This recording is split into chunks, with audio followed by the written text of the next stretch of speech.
یہ ظلم نہیں کر رہا. وَدْعُوا الشَّيْءَ عَلَىٰ غَيْرِ مَحَلِّهِ والی بات نہیں ہے, صحیح ہے نا. وَدْعُوا الشَّيْءَ عَلَىٰ غَيْرِ مَحَلِّهِ والی بات نہیں, یہ عدل کر رہا ہے.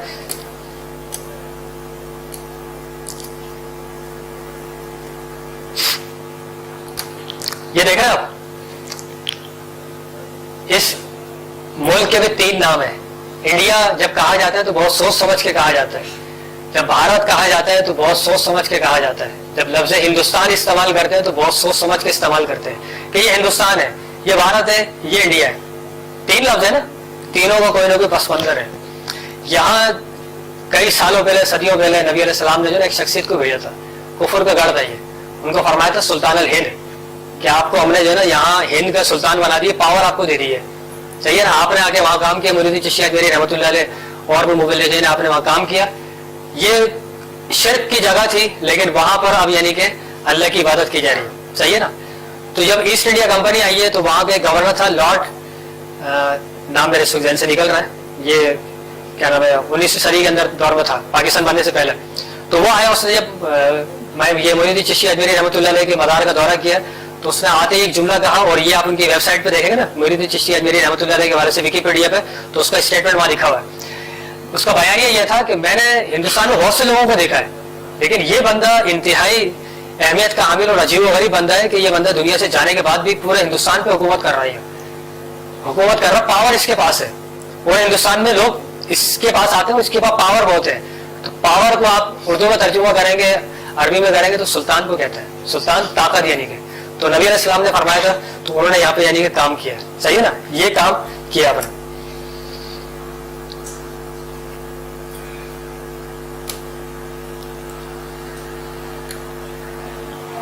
بات ہماری وہی آ گئی, 5.5 ارب کی آبادی ہے, اب کرنا کیا آپ نے, آخری 2 سلائڈ رہ گئی بس.